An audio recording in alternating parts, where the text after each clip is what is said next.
proyecto de investigación, que es más que una tesis, que venimos desarrollando con Ceci hace 2 años, más o menos, 2022, principios de 2022. Y en particular, la pieza que vamos a presentar ahora fue lo que se estuvo escribiendo mientras yo estaba en Suiza. Así que piensen que detrás de esta computadora también había un lago, un parque, etcétera, etcétera, muy bonito.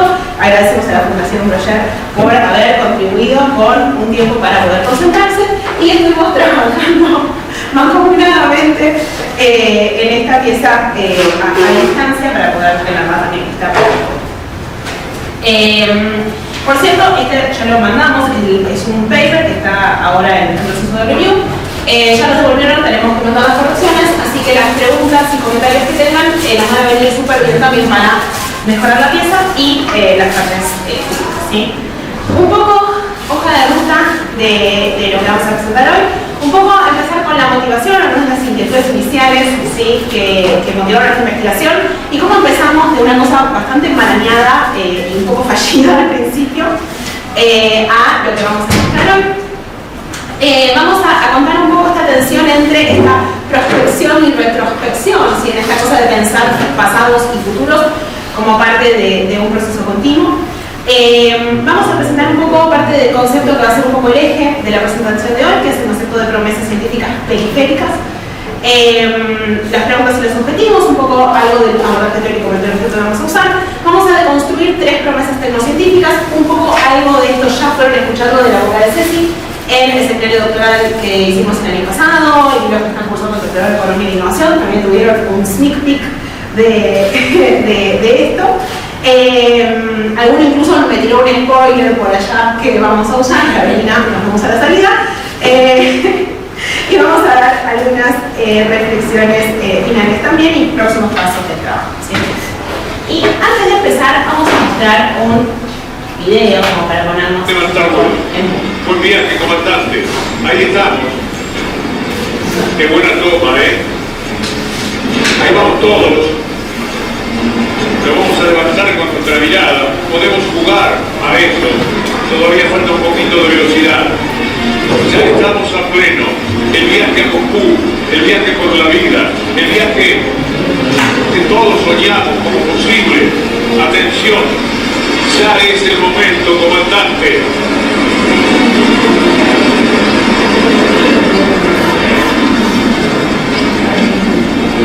Ha despegado. Señores pasajeros, aquí comienza el vuelo TAL de Aerolíneas Argentinas hacia la ciudad de Moscú, donde la temperatura debe estar bajo cero. Se nos acompañarán 17 horas de vuelo. Queremos decirles que estén tranquilos, que el vuelo será muy placentero, por lo menos en el comienzo, porque tenemos el cielo completamente limpio. Un cielo bien argentino para una esperanza bien argentina. Buen viaje, Aerolíneas. El abrazo grande de todo un país. Millones nos están acompañando, así con los brazos abiertos, para cerrarlos sobre el cuerpo de cada tripulante que va a trabajar para nosotros estas 40, 50 horas que serán inolvidables. Bueno, y acá tenemos entonces así empezamos este seminario con este espíritu de levantando en vuelo un águila guerrera que ahora celebra en este hermoso cielo triunfal, el barrilete cósmico de las vacunas narradas en esta cosa de ya llegamos, nos va mal, pero ya llegamos. Y parte de las conversaciones que nosotros empezamos a tener sobre finales de 2021, que fue cuando empezamos a conocernos con Ceci y a darle un poco de forma a este proyecto de trabajo, eran todas las imágenes, todas las representaciones que estaban movilizadas por las vacunas. Hemos elegido un objeto bastante interesante de investigación, vacunas COVID. Empezamos a ver todas las imágenes y representaciones que empezaban a estar asociadas a este concepto, esta idea de esta Argentina que te cuida, Argentina que se eleva, la ciencia que es soberanía, nueva vacuna en carrera, y entonces vamos siguiendo el paso a paso, así también como narrando el final de un partido de, por ejemplo, de la vacuna Arvac. ¿Qué está pasando con las vacunas de AstraZeneca? Hay que ese paso a paso, a ver si llega la vacuna de AstraZeneca, no llega la vacuna de AstraZeneca, metemos el cono, no lo metemos.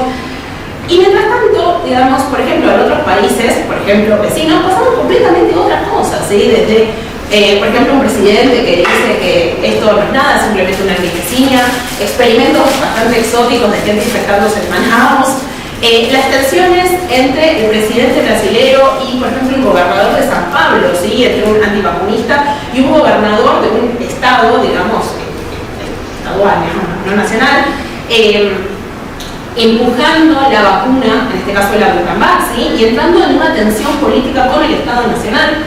Y también esta situación, por ejemplo, en la cual nosotras veníamos viendo cómo la vacuna argentina, digamos, desarrollada nacionalmente, venía llegando, y que, por ejemplo, en Brasil, ¿sí? Al lado, donde supuestamente las capacidades de producción de vacunas son notablemente superiores a las nuestras, esta situación no, digamos, no estaba sucediendo, no se estaba dando, y el cual la producción de vacunas era una producción por transferencia de tecnología, pero no por desarrollos científicos autónomos. Entonces, en este marco, cuando empezamos a trabajar, probablemente la pregunta haya estado mucho menos refinada que esto que ustedes están viendo en ese momento, algo bastante complejo a finales del 2021. Empezamos a preguntarnos con Ceci cómo las vacunas COVID habían movilizado o incorporaron distintas visiones sobre el Estado, qué es y debería ser el Estado, sobre la ciencia, qué es y debería ser la ciencia en un país como el nuestro, sobre el futuro, hacia dónde debería ir ese futuro en un país como nosotros, ¿sí?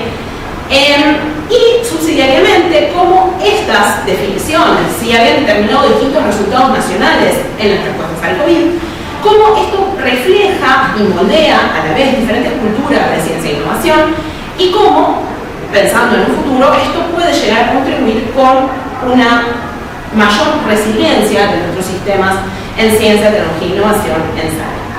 Como les dije, las primeras historias son algunas historias de fracaso. Escribimos un primer trabajo basado en una revisión de notas periodísticas, lo escribimos en el 2022.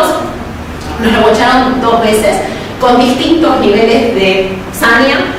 Al principio nos pusimos un poco mal, lo volvimos a mandar, no, bueno, está bien, son politólogos muy estándar, no les gustan estas cosas medio heterogéneas, también lo volvemos a mandar, nos lo destrozaron.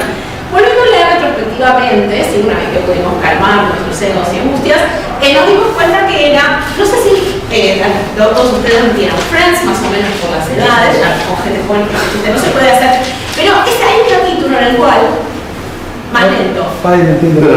Ay, lo siento, padre. Me voy a entusiasmar, ya sabés cómo es esto, padre. Bueno, hay un capítulo de Friends en el cual a Rachel se le pegan 2 páginas de una receta que tenía carne, banana, merengue, crema, chocolate, una cosa horrorosa. Bueno, un poco ese paper original que nos rechazaron era bastante eso. Había un montón de ideas bastante marulladas al respecto de vacunas COVID, conocimiento, le haces conocimiento, ciencia, capacidades, todo junto, distintas visiones sobre Estado, gobernanza, nación. Y bueno, era como una especie de pequeña situación de partícula primigenia que después decidimos detonar y convertirla en una línea de trabajo, ¿sí? En esto, después de que nos pudimos recuperar, armamos con una pequeña estructura, ¿sí? De cómo debemos avanzar en el trabajo. Un primer momento quizás más micro, ¿sí? Haciendo como algunos primeros trabajos más descriptivos, esto sin querer, complicado, sobre vacunas y vacunaciones. Y empezamos a diferenciar distintos niveles de análisis de las cosas que queríamos hacer y que estaban todas mezcladas en ese trabajo original. Lo que ustedes van a escuchar hoy sí se ubica en este nivel meso, que está subrayado por las no científicas, en particular para el caso de Argentina. Pero empezamos a charlar al respecto de, y esto es un poco lo que está en nuestro pipeline de producción, algunos trabajos con un nivel más macro, trabajando sobre la idea de imaginarios sociotécnicos, están trabajando sobre las grandes representaciones de la nación movilizada por las vacunas, tanto a nivel nacional como de manera comparada con Brasil y con Cuba. Visiones sobre soberanía, que en particular lo está trabajando Ceci para su tesis. Temas de promesas tecnocientíficas, que es lo que vamos a presentar hoy, tanto a nivel Argentina, así comparando entre distintas fases, comparativo intracaso nacional, y comparando distintos casos nacionales, en particular estos análisis se ven mejor de manera comparativa. trabajando sobre las expectativas de futuro, las capacidades y las condiciones. Y después la idea también es avanzar hacia algunos estudios de caso quizás ya más puntuales, quizás a un nivel más micro próximo. Este trabajo, además, un poco para ubicar, se ubica dentro de un programa más grande de investigación que estamos haciendo con Lilia, ¿sí? Y que es en este momento el PICT de Schrödinger. No está ni aprobado ni desaprobado, está en una lista que nunca nadie firmó y ya en breve nos enteraremos de qué sucedió con él. Pero bueno, la idea es situarlo, digamos, dentro de este marco más grande de reflexiones y eventualmente desarrollarlo. Entonces, ahora en este momento les proponemos un pequeño viaje así en el tiempo y en el espacio, ¿sí? Que forman parte como de estos inicios de esta reflexión al respecto de las vacunas, ¿no? Un poco aquellas cosas que se empiezan a movilizar. Las vacunas son algunas visiones de pasado, unos pasados quizás más gloriosos que hemos tenido y que ahora se fueron movilizados nuevamente. De haber tenido como una situación más próspera, esa evocación de triunfo que tuvimos durante 36 años hasta que finalmente se unió, que fue como nada, como si hubiera venido el Mesías y la salvación. Esta visión también de pasado en relación a esta modernidad periférica que teníamos, ¿no? De la constante evocación de los 3 premios Nobel, ¿sí? Que es una constante como representación y discurso. En su momento la París de Sudamérica, así que se va actualizando con los años, digo, es una representación vieja, pero que se va actualizando con los años en muchos otros aspectos y que contrasta con, bueno, los presentes que en este momento tenemos y que no tenemos que explicitar demasiado, ¿no? En términos de futuros imaginados, la ciencia constantemente aparece como parte de este futuro que nosotros nos imaginamos para nosotros mismos. Desde aquellas instancias de defender la ciencia porque ciencia es futuro, porque ciencia es soberanía, y esos son los carteles que estamos mostrando, hasta la reivindicación, por ejemplo, de algunos datos que no por casualidad son esos datos que se viralizan, como el hecho de Argentina décimo en cantidad de empresas biotecnológicas, que no es tan así, pero que sin embargo fue algo que por algún motivo ese dato prendió, porque nos gusta estar en el podio, nos gusta sentir que somos primeros en algo, que somos campeones en algo, que estamos triunfando en algo. Y todo eso se da en el marco de escenarios de país dividido, de ciclos políticos y de ciclos políticos cortos y de ciclos económicos más cortos todavía. En una tensión entre la república posible, digamos, que en su momento dijo Alberti, esta cosa de la república imaginada, y en este swinging constante entre la fracasomanía, esta sensación de estar corriendo todo el tiempo en círculos, de la fundación de la refundación constante, y que la sensación de ir para adelante y para atrás, para un lado y para el otro, y de terminar siempre en el mismo lugar. Esto forma parte también de esta situación de muchas veces estar sintiendo que ya llegamos, que ya se nos da, que estamos por ganar, y nos quedamos mirando así cuando la cosa finalmente nos fracasa. Al ver un poco la movilización de los imaginarios de vacunas, empezamos a rastrear algunas de las palabras que fueron apareciendo: ideas de periferia, ideas de autonomía, ideas de desarrollo, ¿sí? La sensación de periferia. Todas esas cosas empezaron a aparecer en el campo, en los discursos, en las notas periodísticas que habíamos relevado con Ceci en el 2022 originalmente. Y empezamos a rastrear también un poco de dónde venían estas cosas, dónde se iban teniendo como ese asidero en nuestros discursos. Y como esto formaba como parte de distintos discursos o circulaciones de ideas que fueron quedando, sembrando y formando parte como de los imaginarios que tenemos de nación, de los imaginarios que tenemos de la posición internacional que tenemos, de la inserción, de los destinos que tenemos y las posibilidades.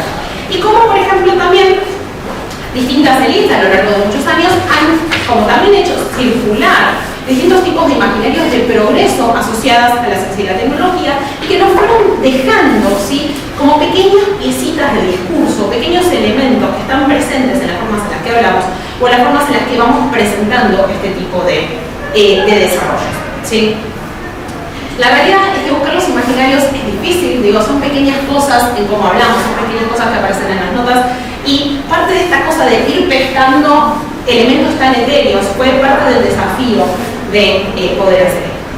Y si bien todas estas cosas son, digamos, imaginarios que por ahí fueron apareciendo durante la década de 60, 70, algunos incluso antes, ¿sí? Mientras estábamos escribiendo, digo, en abril estaba sucediendo esto, ¿no? Digo, esto sucedió 2 días antes de efectivamente mandar el paper por la plataforma, que muestra justamente cómo se va reactualizando a lo largo de los años en distintas formas estas distintas tensiones entre autonomía y tendencia, entre percepciones de colonia, no somos colonia, qué mentalidad de colonia, versus Argentina país soberano, sin ser soberano, etcétera, etcétera.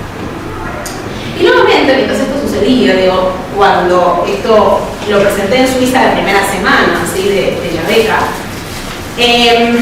hicimos una presentación de todos los proyectos que iban a estar, de los presidentes de ese mes, y las otras habíamos llevado el proyecto de vacunas COVID, y mientras tanto las otras personas, había americanos, había distintos europeos, etcétera, etcétera, latinoamericana en particular estaba yo sola, los demás habían presentado otro tipo de proyectos asociados a futuro, ¿sí? Había gente que presentaba la disrupción de las ideas de la vida a través de la biología sintética, ¿sí? Las transformaciones en Smart Cities, inteligencia artificial y salud.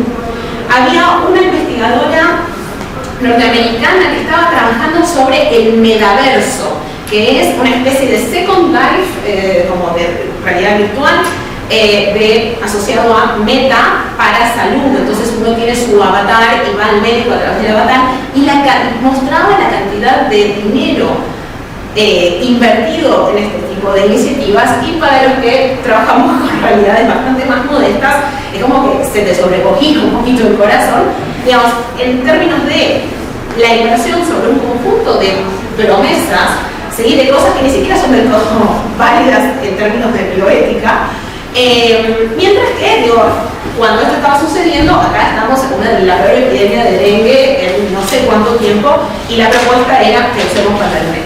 ¿Sí? Entonces, esa tensión también marcaba como algunos contrastes bastante interesantes.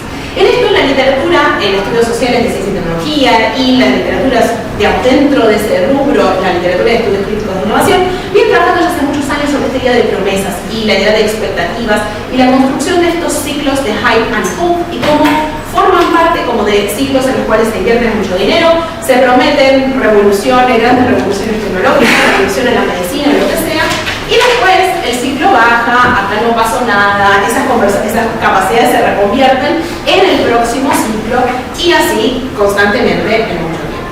Me da mucha gracia pensar en las fotos con mis manos así, porque me va a salir, no sé, me da curiosidad en qué sucede. ¿Cómo? Sí, me van a tener que buscar los casos de la web. Y, digamos, de manera contrastada, ¿sí? Empezamos a pensar también cuáles son las promesas, esas promesas tecnocientíficas periféricas. Hasta ahora en América Latina se trabajó un poco sobre este concepto. Uno que trabajó fue Pablo Greber en un trabajo relativamente reciente, ¿sí? 2021-2023, que empieza a dialogar, digamos, con esto, y que establece y organiza como todas estas cosas que muchas veces, hace ya muchos años que venimos viendo dentro de los ETS, de cómo funcionan, digamos, el funcionamiento de esas promesas científicas periféricas. ¿Y qué tipo de futuro se promete? Bueno, acá hemos tenido, digo, y muchos de los que han participado acá y que están en esta sala han trabajado sobre las promesas al respecto, por ejemplo, de Chagas, ¿sí? Promesa de vacunas, promesa de terapéuticos, promesas de diagnóstico, las promesas asociadas a la clonación, ¿sí? O poder resolver el problema del hambre con una ternera clonada, ¿sí? Promesas asociadas a la medicina regenerativa y revolucionar la medicina, porque estamos en un momento de la ventana de oportunidad está abierta y está baja, entonces este es el momento de meternos a la revolución, digamos, en este momento del nuevo paradigma tecnológico. Digo, y esto ha sido una constante que venimos viendo, digamos, desde los estudios ETS. Y que también, digamos, como esa constante, los estudios ETS también vienen mostrando cómo estos ciclos de hyperhope tienen como correlato esta generación de conocimiento aplicable y no aplicado, ¿sí? Esta constante situación de generar conocimiento que después muchas veces no deriva en nada concreto para solucionar aquellas cosas que estaban siendo prometidas. Y en este caso también nos volvemos a las vacunas COVID, me olvidé de las vacunas COVID hace como 3 minutos, pero volvemos a las vacunas COVID. Las vacunas COVID se presentaban un objeto bastante interesante por muchas cosas, pero también porque se veía que la cosa estaba prosperando, ¿sí? Y se veía que había algo que estaba siendo prometido, ¿sí? Que se veía que se podía cumplir. Y en esta cosa también de este relato futbolístico, de ya llega, reclutamos tantos pacientes, faltan tantos pacientes, digo, como se veía que estábamos llegando al minuto 90 y en algún momento iba a haber un gol, y ese partido, un partido se iba a poder ganar. Y a nivel de la comunidad científica, no digo que 2 millones de personas fueron a celebrar que la vacuna salió, pero a nivel de la comunidad científica realmente fue un golazo, ¿sí? Digo, y fue realmente muy celebrado y muy arreglado. En particular, esta organización científica tuvo algo bastante distinto quizás que otras. Digo, las otras han buscado como más, estuvieron más dentro de los confines de la comunidad científica, ¿sí? ¿Qué es lo que pasaba con Chaga? ¿Qué es lo que pasa con la medicina regenerativa? Digo, general la gente no está mirando lo que nos pasa con esto. Las vacunas se volvieron un objeto bastante explicable. De pronto todos nos volvimos recontra expertos en distintos tipos de tecnologías vacunales y decíamos, yo quiero la adeno, yo quiero la otra. Digo, y la gente estaba realmente mirando, la gente, el público, la sociedad estaba mirando qué es lo que estaba pasando en general con estas vacunas. Y esto generó una pregunta refinada, así que es la que un poco alimenta esta reflexión en particular, que es justamente esto: ¿cómo se cumplen las promesas tecnocientíficas? ¿Sí? Estas soluciones colectivamente reconocidas que incorporan una definición de futuros deseados, alcanzables mediante la ciencia y la tecnología, en contextos periféricos. ¿Cómo se cumplen estas promesas acá? ¿Sí? Después de venir viendo 30 años de estudio CTS, en el cual venimos viendo cómo las promesas justamente no se cumplen. El cumplimiento de las promesas lo constituimos nosotras como un problema analítico, ¿sí? Para esto. Por un lado, digamos, las promesas tecnocientíficas forman parte justamente de una literatura de que empieza a mirar el futuro como una actividad política y cómo las distintas expectativas colectivas al respecto de esos futuros organizan acciones y alinean acciones en pos de determinado futuro deseado. Alinean recursos, alinean actores, políticas, acciones, buscan legitimidad a que, este es el camino. Como ejercicio de poder, genera un efecto de clausura, de lock-in, ¿sí? Van descartando alternativas que no van o que se considera que no son tan deseables y van orientándolas, digamos, todo ese curso de acción hacia determinado objetivo. Las promesas también no son solamente una mera expectativa. Si hay una promesa, es que hay un compromiso hecho delante de un otro, ¿sí? Entonces tenemos un público, ¿sí? Distintos públicos, frente a los cuales se hace esa promesa. Las promesas tecnocientíficas en la literatura CTS internacional o, digamos, euroamericana, en general se han basado mucho en esta idea de progreso, han hecho bastante foco en eso, con las distintas connotaciones que eso puede tener. Esa promesa, ese progreso puede ser liderazgo en determinada tecnología, ese progreso puede ser competitividad. Y en países como el nuestro, sí, en general, esa idea de progreso, ese ideograma de progreso, estuvo muy asociada a la idea de desarrollo.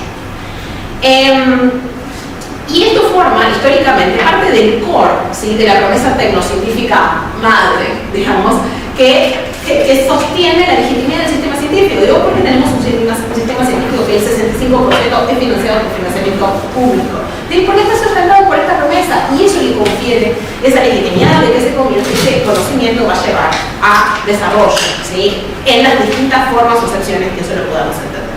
Y esas promesas además se basan en la economía política. Las promesas no se sostienen solas, las sostienen personas, obviamente, intelectuales, expertos. Necesitan grandes coaliciones de elementos, materiales, capacidades, actores, recursos de distinto tipo, que necesitan que las sostengan, ¿sí? Y les den irreversibilidad o clausura de alguna manera en América Latina en general. ¿Qué cosas son prometidas? Este concepto de promesas tecnocientíficas fue poco analizado, uno de los primeros trabajos es este de Pablo Freire para el 2023, en donde él trabaja sobre las promesas tecnocientíficas en la construcción de disciplinas, ¿sí? Pero, y en la literatura también euroamericana, el foco estaba puesto en la legitimidad y la credibilidad como dos de los componentes clave de la promesa, pero no en qué cosa es prometida, ¿sí? ¿Qué es lo que estamos prometiendo? Y eso fue lo que nos interesó a nosotras empezar a aprendernos. No solo eso, también nos pareció interesante poner atención a ese incumplimiento de las promesas, que es básicamente lo que estamos viendo hace 30, 40 años, pero sí, digamos, siendo que esto es lo que viene pasando hace tanto tiempo, es ¿Qué es lo que pasa cuando las promesas en algún punto se cumplen? ¿Sí? O se buscan cumplir de alguna manera. ¿Y cuáles son los elementos que sostienen esa búsqueda de hacer cumplir una promesa? En términos objetivos, ¿sí? Para este trabajo nos propusimos analizar cómo se cumplían estas promesas tecnocientíficas periféricas o en la periferia, en un contexto de recursos bastante limitados, ¿sí? En el caso de las vacunas COVID en Argentina, y en términos de contribución más conceptual o teórica a la literatura de promesas tecnocientíficas, nos parecía interesante abrir esta caja negra de este concepto en un contexto como el nuestro, analizando el problema del cumplimiento que para países desarrollados, digo, si ese metaverso no se da, a nadie le importa, ¿sí? O por lo menos no parece importarle demasiado, supongo que a nadie le importará, pero bueno, digamos, no cambia demasiado. Y también la otra cosa que nos parecía interesante es, muchas veces, en términos analíticos, lo vimos como un concepto que iba y venía en distintas formas, y nosotros necesitábamos mostrarlo a ser operacionalizable, ¿sí? Dándole más materialidad, que forma parte también de los marcos analíticos con los cuales nosotros veníamos, identificando tanto los componentes simbólicos, que son los que la literatura le dio mucho más peso, las representaciones, las identidades, las instituciones, etc., pero sobre todo los elementos materiales, nos hace traer, que las van a sostener, y buscar alguna forma de operacionalizar este concepto. En términos metodológicos, trabajamos con análisis documental, ya les comenté, documentos oficiales, bueno, todas esas cosas que ustedes ya se imaginan, pero además CECI empezó a organizar también sesiones del Congreso, tanto en Argentina como en Brasil, que fue un ejercicio bastante interesante de ver cómo se movilizan esos repertorios a nivel legislativo. Por ejemplo, cuando se debatió acá la ley de vacunas COVID del año 2020. El análisis de discurso de notas periodísticas, etcétera, etcétera. Entrevistas en profundidad, ¿sí? Que hicimos todo un panel en Argentina, pero como esto también se ve más interesantemente de manera comparada, hicimos también entrevistas en Brasil y en Cuba, ¿sí? Que viendo cómo se movilizaban en Argentina cuestiones de soberanía, analizar Cuba, donde por ejemplo una de las vacunas era la soberana, tenía un montón de sentido y nos permitía tener como algunos aprendizajes quizás transversales. Y trabajar de manera comparada, y estos abordajes se ven mejor en la comparación, como les decía antes, intracasos, distintos momentos, e intercasos entre distintos países, cosa que haremos más en el futuro, ¿sí? En términos del abordaje, es un abordaje que articula entre estudios CTS, Ciencia, Tecnología y Sociedad, con estudios críticos de innovación, un marco general coproduccionista, ¿sí? Trabajando sobre esta constitución mutua del orden social y material y cómo se entrelazan prácticas de ciencia, tecnología e innovación y prácticas de gobernanza. En términos más macro, usamos el concepto de imaginario sociotécnico, ¿sí? Cómo se visualizan estos futuros deseables en los estados-nación a través de la ciencia y la tecnología.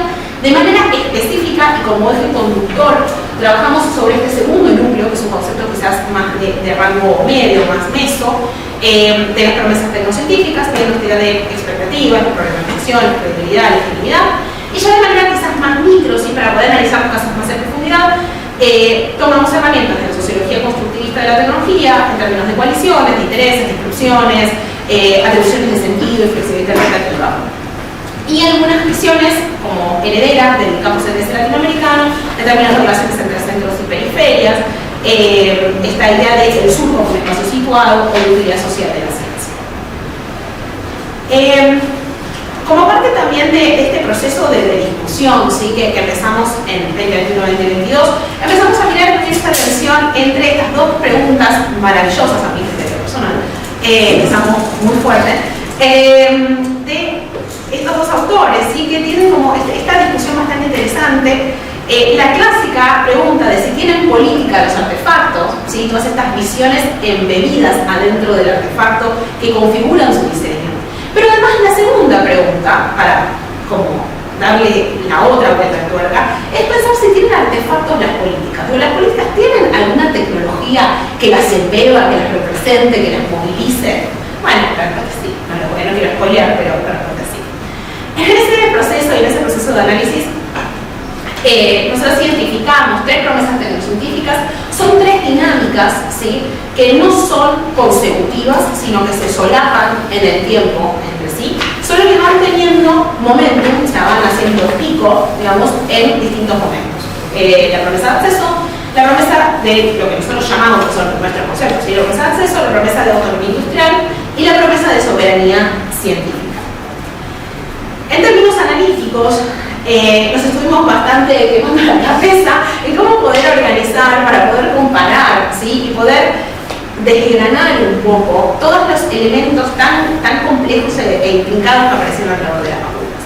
Y en esto terminamos usando, recurriendo a la literatura y también a la base científica que teníamos, ubicamos dos grandes elementos y dos grandes conjuntos de dimensiones para poder analizar estas promesas. Por un lado, los elementos simbólicos, o sea, cómo se construyen los problemas, cuáles son las visiones al respecto de la legitimidad, ¿sí?, de esas promesas, las fundamentaciones al respecto de la credibilidad, ¿por qué esta promesa se podría conseguir? ¿Cuáles son los conocimientos que se consideran legítimos para intervenir sobre esa promesa? ¿Cuáles son los imaginarios y representaciones que están asociados a esa promesa? ¿Y cuáles son las audiencias? O sea, ¿frente a quién se está prometiendo esto? El segundo conjunto ya es más material, más a tierra, ¿sí?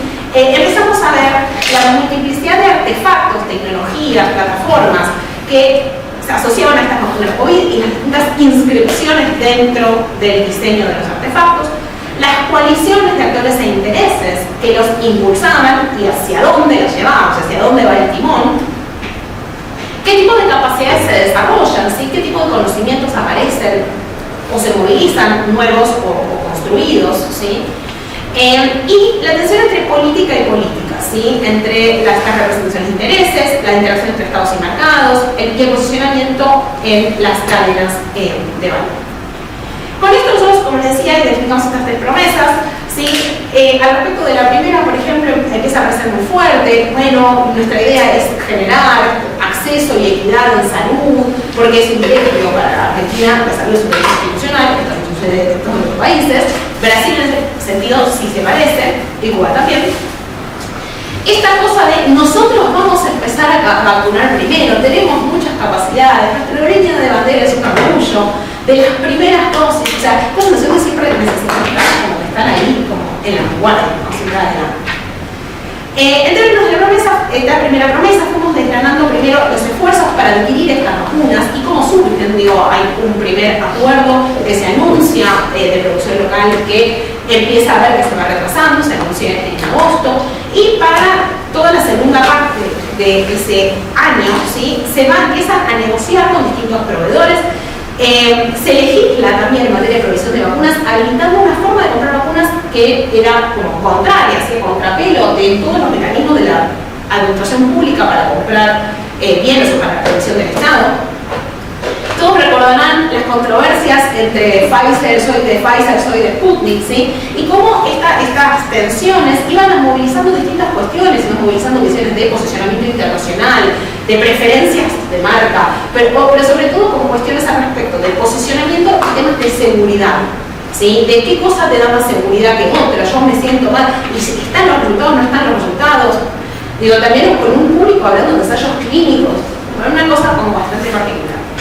Los retos de la credibilidad también de esta promesa, la politización de la elección de la vacuna. Digo, nosotros tenemos vacunas de calendario hace un siglo, digo, y normalmente no nos pusimos a pensar qué vacunas nos dieron, la doble, la triple, cuando éramos niños, o la que nos vamos dando de refuerzo, y de pronto esta elección de vacuna era una elección política, en medio de una significativa desconfianza pública en el marco de la grieta, y el rol en particular del asesoramiento científico para, de alguna manera, traer alguna palabra de autoridad para tranquilizar a la ciudadanía, que además presentaba instancias de desconfianza.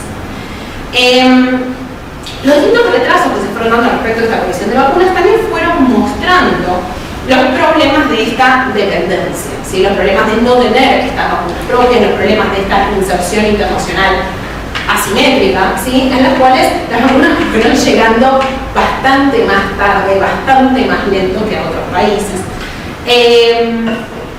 Las distintas situaciones, digamos, que se fueron dando frente a esta situación de escasez de vacunas que no venían, por ejemplo, desarrollar estudios clínicos para aplicar esquemas heterólogos, que fue una solución tecnocientífica, ¿sí?, llamada en su momento, un medio le puso la jarra loca, digo, es una solución tecnocientífica para paliar la escasez, ¿sí?, de que la vacuna que elegimos no tenía un segundo componente y ver si las podíamos mezclar. Y todas estas narrativas de soberanía asociadas a esto, ¿no? Esta idea de traer las vacunas a casa, los vuelos de aerolíneas cruzando el cielo para traerlas, la narrativa del Estado presente o de la soberanía sanitaria. En esto, obviamente, no espero que se lea, ¿sí? Pero empezamos a hacer todo este desagregado, podemos ir quizás más en profundidad sobre las cosas en la parte de los comentarios, pero como fuimos desagregando cada una de estas dinámicas en los distintos ejes, ¿sí? ¿Cuál es el problema acá? Las desigualdades globales en las condiciones de compra, ¿cuál es la legitimidad de esto? ¿Cuáles son los factores de deslegitimación? Por ejemplo, el escándalo de vacunación fue un momento de legitimación. La construcción de credibilidad a través del asesoramiento experto y la construcción de descrédito, por ejemplo, de que la Sputnik no fue aprobada por la OMS o por la FDA y que generó tensiones al respecto. Las tensiones entre los conocimientos legítimos, y cómo esto también, en este caso, digamos, el driver en particular fue, por ejemplo, el Ministerio de Salud y cómo fue organizando toda la coalición de elementos que sustentara esta primera promesa. Y después, la siguiente pregunta, bueno, en definitiva nosotros nos habíamos preguntado por la dimensión periférica de esta promesa. Bueno, ¿qué es lo periférico en esto? Esto también lo estuvimos mucho rato dando la cuestión, ¿qué es lo periférico en esto? Bueno, en el marco de estas coaliciones, acá tampoco espero que se lea, pero no importa, digamos, sí se puede ver el foco central del gobierno nacional, teniendo como actor central el Ministerio de Salud en esta coalición. En términos de dimensión periférica, es justamente esta toma de decisiones tecnológicas atrapada en un medio de una subordinación internacional. Y el hecho de, por ejemplo, no podemos elegir como iguales, ¿sí? No podemos elegir qué vacunas queremos tener. Fueron llegando, esto también las entrevistas, fueron llegando las vacunas que se pudieron, las que fueron llegando. Si no es que hubo, yo elijo comprar esta y puedo comprar esta, eso no se dio para nosotros. A partir de eso también viene la segunda promesa, ¿sí? La segunda promesa empieza a aparecer en agosto, baja cuando empiezan a haber demoras con la vacuna AstraZeneca y vuelve a subir, ¿sí? Entre enero, cuando las primeras despachos de ingrediente activo salieron de Buenos Aires hacia México, ¿sí? Cuando Richmond permitió que se pudiera aplicar acá el componente 2 fabricado acá de la vacuna Sputnik que había demorado toda la vacunación. Exactamente. Y todo esto apareció, digamos, el pico de esto fue en el medio de la variante Delta, que fue un poco también ese momento de Señor de los Anillos, llegan las águilas, ¿sí? Bueno, un poco el flow de vacunas manufacturadas en Argentina llegó en ese momento de la Delta, en el cual la situación acá estuvo especialmente complicada a causa de los retrasos que habían sucedido desde diciembre-enero. Algunos de los puntos o de las frases que fueron apareciendo, esta necesidad de tener las vacunas al mismo tiempo que en Europa o Estados Unidos, o sea, siempre tratar de estar como a la vanguardia, tener prioridad, pero no. Se buscaba que con la producción local de las vacunas AstraZeneca, Argentina tuviera prioridad en la distribución, y eso no sucedió porque no gobernábamos la estructura de distribución de las vacunas. Argentina fue hub de manufactura de una de las partes, parte principal, pero no la capital PIB. Y se movilizaron todas estas visiones al respecto de la insuficiencia sanitaria, el problema de depender de insumos extranjeros, la necesidad de autoabastecimiento, ¿sí? Que forma parte como justamente de todo este imaginario de la soberanía. Algunos de los puntos, digamos, fuertes que se movilizaron fue esta cosa del orgullo biotecnológico argentino, ¿sí? De la industria nacional. Después este dato que circuló, que les comenté al principio, también fue un refuerzo para eso. Los distintos acuerdos de transferencia de tecnología para la fabricación local fueron el principal medio por el cual esto se desarrolló. En términos de descrédito, ¿sí? de contra, es el histórico escepticismo que Argentina tiene en relación a un sector privado, que no es lo mismo y que no se da así en otros países. Los distintos desafíos que hubo al respecto de la cadena de suministro y los problemas de distribución, en los cuales nosotros aportábamos un elemento, pero no teníamos demasiada injerencia en cómo esa vacuna se iba a distribuir, ¿sí? En el medio fueron apareciendo otras cosas, como la construcción de este nuevo hype de las vacunas de RNA mensajero, ¿sí? De los cuales Argentina forma parte en términos de consenso internacional. Y en términos de soberanía, justamente los discursos que se movilizan son esta idea de autosuficiencia o digamos, autonomía industrial, Pero el hecho de, si no podés gobernar la tecnología, digamos, eso desde ya limita toda esta situación. Nuevamente, acá hicimos como un desagregado, eje por eje, no me voy a extender por el tema de tiempo, no sé si hay algo particular que agregar, si no, sigo al siguiente slide, que es, bueno, nuevamente interrogar, ¿cuál es lo periférico de esto? Bueno, lo periférico de esto es la dependencia de la tecnología, es que la tecnología no está disponible acá y necesitamos una transferencia de esto. Las transferencias fueron de AstraZeneca a Oxford, era parte justamente de las condiciones con las cuales Oxford diseñó y licenció su vacuna, que esto pudiera ser transferido. Y en el caso de Sputnik también, para, digamos, sobre todo por el tema del problema del componente 2, y el problema de la gobernanza subordinada, ¿sí? de la no gobernanza de la cadena y de la distribución. Y acá lo que se puede ver en la coalición, que no serían los ítems específicos, es justamente cómo este driver fuerte viene, si bien fue muy publicitado desde el gobierno nacional, la parte fuerte fue justamente desde la industria, ¿sí? Que fue lo que empujó esta promesa. Incluso llegamos a la tercera promesa, que es esta promesa de ciencia soberana, nos toca bastante de cerca acá. Y esta promesa también es bastante particular. Los inicios, digamos, de esta trayectoria en realidad comienzan con la pandemia misma, con las primeras llamadas de proyectos, de ideas, de idea proyecto COVID en abril, mayo 2020, en los cuales justamente no se privilegió el desarrollo de vacunas, ¿sí? En esa convocatoria. La mayoría de los evaluadores dijeron, no, hacer vacunas en la Argentina es demasiado difícil, no vamos a elegir proyectos de estos porque no tienen viabilidad. Otros dijeron que hacer una vacuna en Argentina es muy importante, ¿sí? Y sin embargo, las visualizaciones de que algunos proyectos vacunales realmente estaban prosperando y tenían alguna forma de viabilidad, hicieron que se cambiara la perspectiva de esto y se apoyara de manera estratégica el desarrollo de vacunas en Argentina.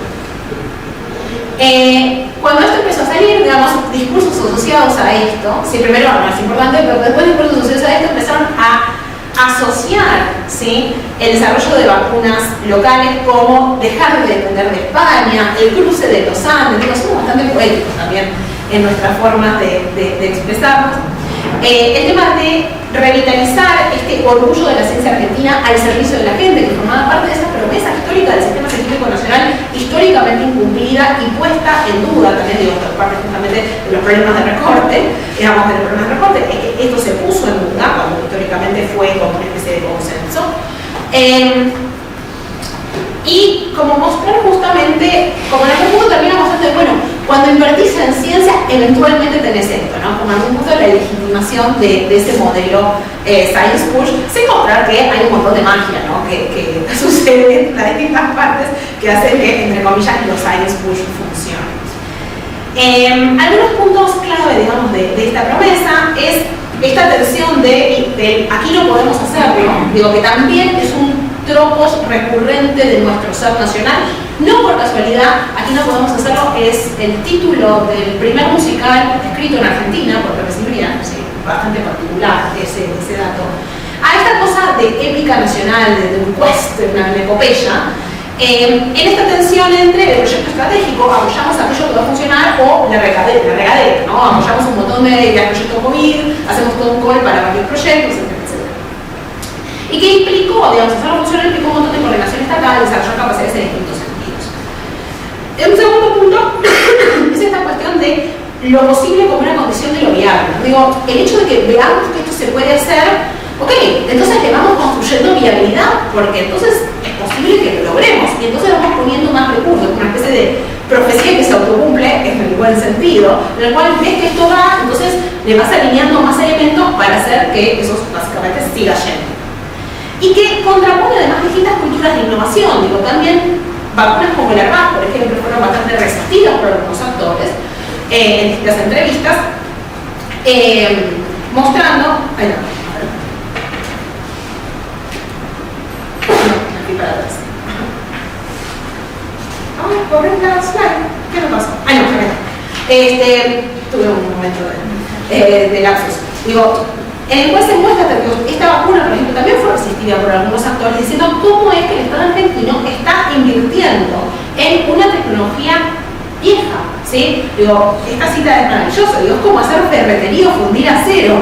Digo, ¿y cuál es el rol de Argentina? Bueno, tenemos que tener mucho conocimiento conocimiento, capacidad de desarrollar algo único que sea transferible al resto del mundo, que nos ponga en órbita y nos permite trabajar a nivel global.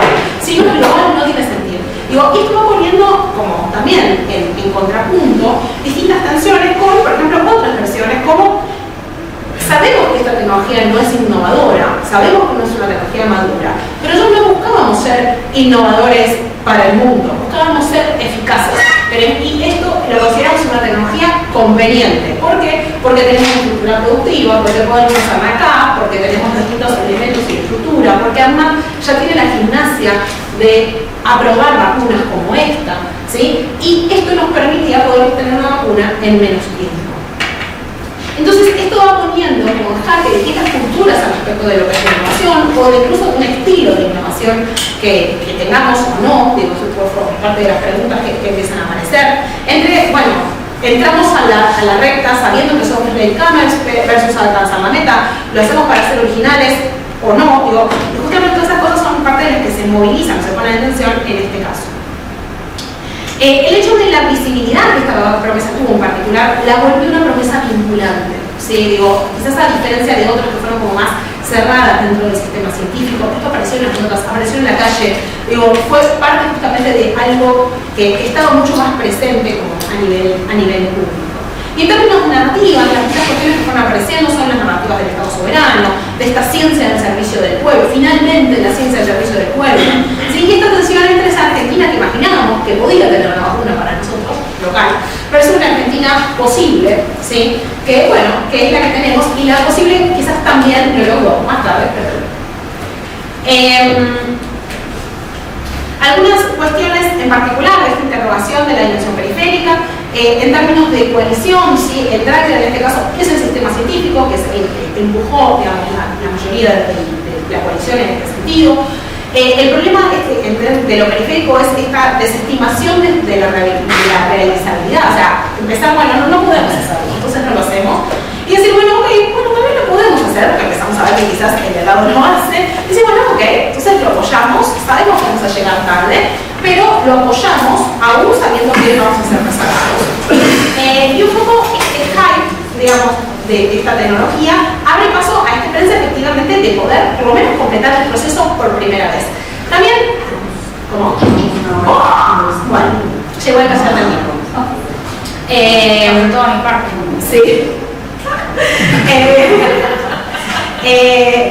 Esto, digamos, forma justamente poder, como parte de esta cosa, de este entendimiento nacional y esta búsqueda, digamos, más descolonial, ¿no?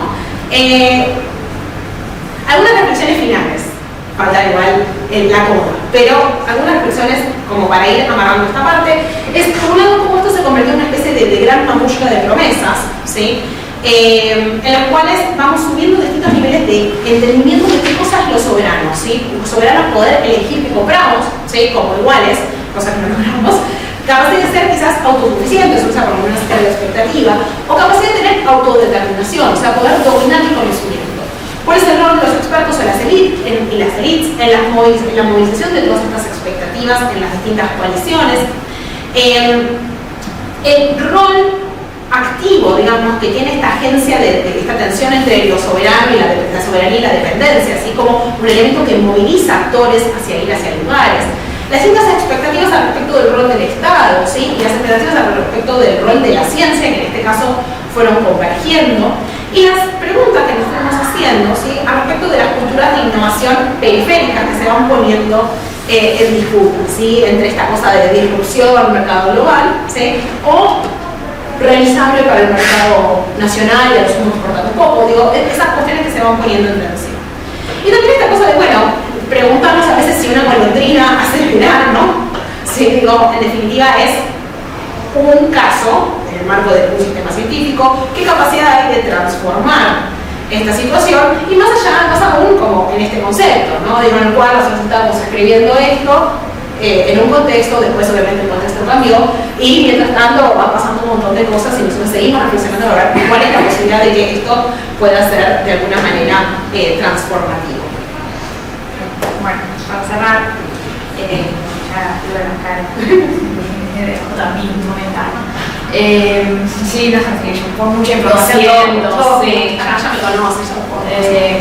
Bueno, yo ahora actualmente estoy cerrando mi tesis de maestría, donde estuvimos trabajando todo esto y un poquito más sobre cómo incluir los imaginarios y la dimensión simbólica y cuál es el plus que eso suma a nuestro marco conceptual.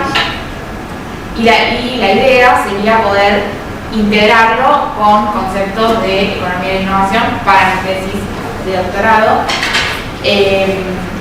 Ahí hay algunas cosas que fueron, yo sigo leyendo cosas y incorporando marcos teóricos para que todo reviente. Pero bueno, la clase que tuvimos con Emanuel de difusión de tecnologías, la clase,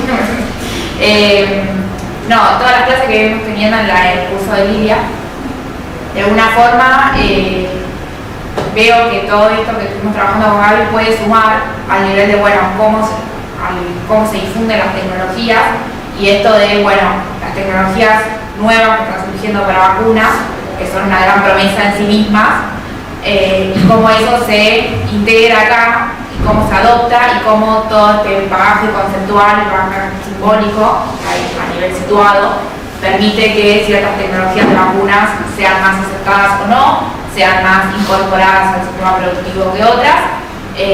Y también el caso, eso por un lado, y el caso ARBAC, como esto que decía Gaby y que estamos trabajando, de bueno, lo perfecto, lo más innovador versus lo posible. Bueno, ahí qué tensiones se pueden encontrar en estas tecnologías que circulan y que son simplificadas de distinta forma por distintos tipos de empresas, distintos tipos de actores gubernamentales, que hacen que las tecnologías después terminen sedimentando y haya lock-in o no haya lock-in y haya posibilidad de después pivotar para promover al sector tecnológico más innovador versus estas vacunas que son más de tecnologías más tradicionales. Bueno, y estamos trabajando en este paper que nos falta completar. Sí, son por bueno. Estuvimos trabajando en este paper comparativo entre los casos de vacunas COVID-19 Argentina, Brasil y Cuba con el marco conceptual de promesas tecnocientíficas y estamos armando a partir del material de entrevistas y documentadas, estamos en la ahorita, donde estamos tratando de comparar a partir de la operacionalización que trabajamos y que nos mostró Gaby recién, bueno, cómo poder trasladarlo a un abordaje comparativo, que ahí es donde más se nutre también ver los elementos simbólicos de distintos, por ejemplo, de distintos países, y ahí es donde más se ve la relevancia de sumar ese aspecto a la herramienta conceptual.